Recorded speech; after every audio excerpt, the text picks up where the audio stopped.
Hello guys, and welcome to this Volks Wizard video, which is actually episode 13 of Project R8. Now in today's video I want to talk about what it's cost me to own this 2014 Audi R8 V8 manual for the roughly year and a half that I've owned it. There have been a couple of requests for this kind of video, but I didn't really want to make it because I don't really want to know. It might put me off and scare me and make me want to sell it, and to a degree ignorance is bliss. But it is standard sort of YouTube procedure to do this kind of video, and it will be, I suppose, quite interesting for, well, hopefully all of us. So without any further ado, let's find out what it's cost me to own this R8. Okay, firstly, let's talk about what it cost me to buy this Audi R8, because that's by far the biggest cost of ownership so far.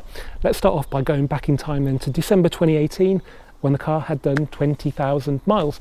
Had I gone to a main dealer to buy a facelift Mark 1 V8, I'd have been looking at about £60,000, and that would have been a total peace of mind really. You get a warranty, the car's checked over, anything goes wrong really you can complain to Audi UK.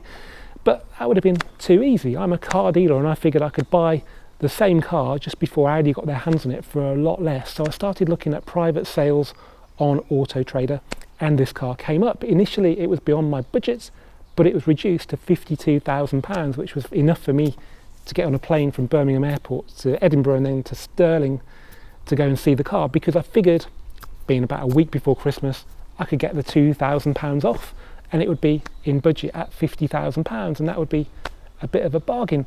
So that's what I did. I kind of was hoping there'd be something wrong with it, because then it was just, I wouldn't have to buy it, but I couldn't find fault, and that's kind of the safest way to go and see cars. Kind of hope to find fault. You won't be disappointed then. If it kind of stacks up, then that's even better. You don't get me wrong though, you can't check a car like this over on somebody's driveway, but there are still plenty of things you can see that would put you off buying it, and there were none of those. So I made the guy an offer of £49,999, just because it sounded a lot cheaper than £50,000, and we shook on that and I collected it a few days later.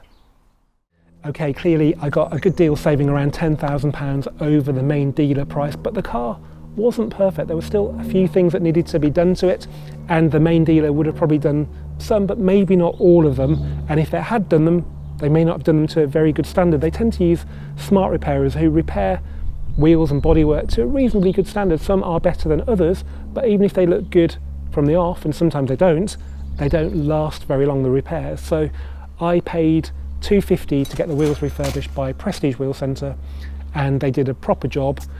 And I also got the front bumper painted for £300, because there was a bit of lacquer lifting, which I think was from a smart repair when Audi sold it to the second owner, the guy I bought it off. So that just shows you, why you don't really put too much value on a smart repair. That's £550 so far. Before I actually drove it away from Stirling, I had to buy a couple of back tyres because they were really close to the limit, and being winter and a long journey ahead of me, I spent £400 on those. When I got the car back, pretty much straight away I realised there was a minor oil leak from an oil pipe. Again, whether Audi would have done that, I don't know. It's pretty hidden away. It wasn't losing an awful lot of oil, but that was £200 for the part. And as soon as I bought it, the handbrake was pretty rubbish, so I knew I had to do something with that. And when I looked at the rear discs, I realised that they were really on borrowed time as well. So the parts for that cost £600. So in total, with the tyres, that's £1,750. That would have been a really high quality prep on the car to make it pretty much perfect.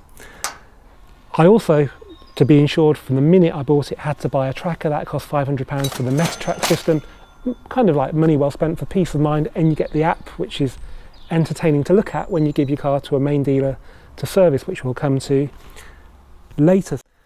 Okay, so a lot of money, but again, still well below the cost of buying it from a dealer. But with a dealer, I would have got a year's warranty, and it was only in December 2019, a few months ago, when I'd have known if I did the right thing. And touch wood, it's been totally reliable. The only thing that went wrong was the fuel filler flap, so that wouldn't open, and you just adjust the metal bit of the cap so it's not so tight on the latch, and yep, that's fine. Obviously, if the engine had exploded, it would cost more than 10 grand, and I would have been better off buying it from a main dealer. Luckily, that's been pretty good. Speaking of main dealers, the only visit it's had to my local was for a service. It was due I just had an oil change done. Turned out the brake fluid change was due as well, and that was in total around £600. But you could go to a specialist like APS or Ricky Elder down in Swindon Way and pay a lot less than that and get a better job. So really, I paid £600. I'd never do that again. If you watch the video, you'll see why. So yeah, it's not a really big cost, a few £100 for a service every year, or even 2. And speaking of servicing, it's 6 years old pretty much today. Happy birthday. Which means that it's due air filters and spark plugs. Well, I kind of like ITG air filters. I've used them in a lot of cars in the past, so that's what it's going to get later this month. It'll be the next part of the project will be to fit the ITG air filters and to change the spark plugs, which I've already bought Bosch plugs for about £5 each, so it's not going to be an expensive job. That I know I'm doing a lot of this work myself, but none of it's really complicated. So yeah, I've saved labour on the brakes and the oil pipe and the servicing with the spark plugs and stuff, but really it's quite easy. You could probably do it yourself. I did get the wheels refurbished a second time, as you'll probably remember, because I didn't really get on with the bronze. The bronze looked okay, but then it kind of like didn't work with the side blade, and then you'd have to change the side blade to match it. Well, I decided just to go for what's on there now, because that actually matches the car. It's much easier to match your wheels to the car than it is your car to your wheels, and I quite like the way they look now. So it's matte grey or matte titanium with diamond cut face, which is kind of like a mishmash of the original spec. You could have one or the other, you couldn't have both, but I think it looks really OEM and it kind of matches the car. So you've got the silver, the diamond cut bit matches the paintwork, and the titanium bit matches the blade. Yeah, I think at my age it's probably the best thing to do is go OEM plus rather than go 20-year-old YouTuber look. Road tax isn't to be sniffed at. It's about £550 a year, so I get a direct debit of about just under £50 a month, which, you know, I'm pretty philosophical about that. If you had most R32s, Mark 5s from 2006, sort of April onwards, with a similar sort of money, Porsche Boxster 987, yeah, Porsche 911s even, they're all in that higher band, unless you bought a Gen 2 Carrera, which isn't really the same kind of car. So yeah, I'm philosophical about it. Look at it, it's virtually a supercar, so I think, you know, if you're going to pay $550, it's good value. Insurance, yeah, well, this is the tricky one, because I'm a motor trader and it's just easier to put it on my motor trade policy. If I could use my no claims bonus on a private policy, I would do that tomorrow, but unfortunately you can't have your no claims bonus on your trade policy and then have a private policy with that. So with no claims bonus, it just isn't practical. It cost me probably more than my motor trade policy for a year to insure this car, even though I've got a really good record and I'm really old, like probably twice as old as Paul Wallace was when he bought his. Yep, still whatever. Okay, we've covered all the money that I've forked out on the car so far. Now let's talk about what I plan to fork out on it in the future. Now, there aren't many modifications that I want to do to this car now, but there is one thing, and that's to change the exhaust system, because it is a little bit too quiet when you're in the mood. It's just nice having it quiet for cold start and so on, but the ideal system would be a switchable one that was as quiet as it is now, or even quieter on cold start or when you're not in the mood, but you can press a button on the remote and make it a lot louder. And the one Seb Delaney had fitted to is V10 Plus by a company called Zen Rage. I think they're from America. Sounds absolutely perfect because it's just as quiet as standard until you press the remote control, and then it sounds amazing. So I've emailed them, and it's roughly around £5,000 for one of their systems, which is a lot of money, but I just think it will enhance the ownership of this car so much that I'm going to do it. And I'm looking forward to taking the whole back of it apart, because I haven't done the back yet, but it's still another Meccano set, a bit like the front. You just take it apart carefully, nothing's too difficult, and suddenly in front of you have the exhaust and the gearbox, which should be really cool, and I can clean it all up then as well. So that's something to look forward to sort of in the future, late spring into summer. Okay, next let's talk about fuel consumption. It's not something we need to add to the total cost of ownership because it just depends how many miles you do, but it's still interesting nonetheless, even though it's not necessarily completely relevant to owning a stupid, irrational car like this one.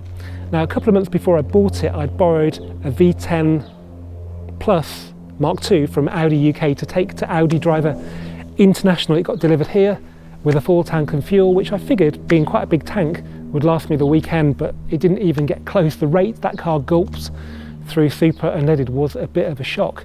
So I decided there and then a V10 really wasn't the car for me. It's not just the cost, but the fact that your range, if you're going driving around Europe, say, is significantly shorter than it would be in a V8 with equivalent tank.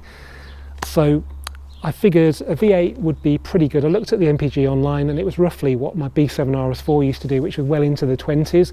This is a slightly more modern engine than the B7 RS4 one, and it actually does a little bit better on MPG. It might be because it's a bit more aerodynamic as well, but if you do a steady speed, it'll do almost 25 to the gallon, which I don't think is bad for this kind of car. Okay, finally, let's talk about the biggest cost of owning any car, and that's depreciation, how much it loses while you own it.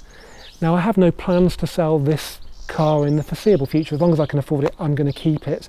And even if I did want to sell it, I don't think it has lost an awful lot of money because I bought it so well in the first place. So there's not really an awful lot to add to my total cost of ownership. But even if it's lost a few grand, I'm not really that bothered because it's enhanced my life for over a year now. Driving it and just seeing it in my garage is something worth paying for. And it is my dream car. So, you know, you can't have that for free. But I don't think it's a very depreciation heavy car in the longer term. It's a bit unclear as to whether manuals are worth more than automatics now. Generally they were worth less, but there's been so much love for the R8 V8 manual over the sort of last year or so, with Audi's press car doing the rounds and everybody just going crazy for it and saying how much better it is than the new R8. It's just amazing. So hopefully that'll have a knock-on effect on values. Obviously this is the last manual R8 they ever made, pretty much. From 2015, the Mark II, there was no manual option, there was no V8 option, which a lot of people like as well. So if you're going to buy one, this is probably the one to buy for investment purposes, especially being a facelift car with all the sort of upgrades like LED rear lights with dynamic indicators and the Audi music interface, which means you can connect your phone. It's a great combination of the classic R8 with some modern touches to it. So yeah, it shouldn't cost me too much money in the long run, but actually I don't really care because I've got no plans to sell it. Okay guys, I hope you've enjoyed episode 13 of Project R8. If you have, please give it a thumbs up. Please comment. I will try to reply to all of them for the first few days at least. Please share it as well. And if you haven't subscribed, please do, and please click that bell notification icon, and I'll see you for the next one really soon. Hopefully it'll be episode 14 on Project R8, where we change the spark plugs and the air filters.